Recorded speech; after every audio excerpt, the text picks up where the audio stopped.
Hello everyone, my name is Marcus, and today we're going to be going over full cabs and 540 cabs.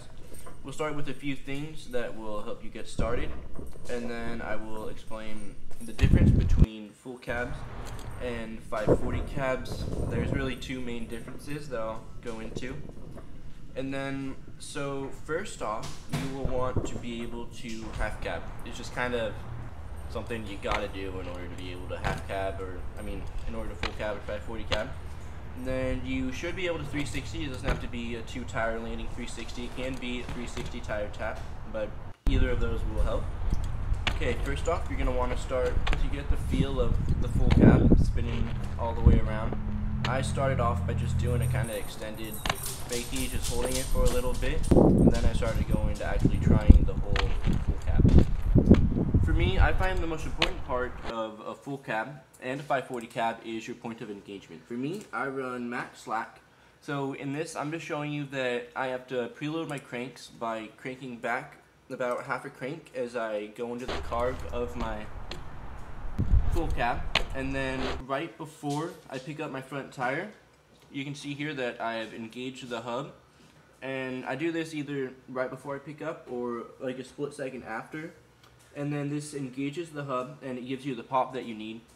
And then you just carry it around, and then right before you're about to pick up the back tire, you just want to give it a little bit more pedal pressure to get that extra little pop that you need. And then it should just whip right around. You can do full cabs and 540 cabs without engaging the hub, but personally I like to engage the hub. And this is what it looks like without engaging the hub, and I just think it looks like crap, so I do them engaging the hub. Okay, next up here on the list is 540 cabs. There's a few differences between a 540 cab and a full cab. The main differences are how much you turn your head, the engagement point, and how much you use your arms. I like to think of full cabs as a 180 and 5 cabs as a 360. They're kind of the same. Full cabs, they're pretty easy once you get them. 540 cabs, they're like a 360.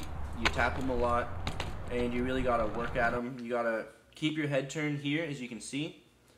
The head is turned a lot more, like in a 360, than the full cab here, where it's not really turned. This is me about to land the full cab, and it's nowhere near as turned as it is in the 540 cab.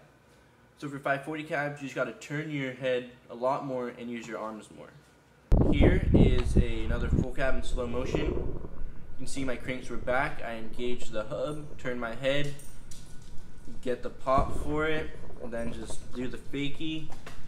And then now here for the 540 cab, cranks back, engage, turn my head nice and hard, pick up the back end, push out with my arms some, and then that's the main difference between them. And then once you got full cabs down, you just move on to 540 cabs and use those tips I gave you. And really, 540 cabs, at first you just gotta hook them, and then once you start getting the hang of them, they're a whole lot easier.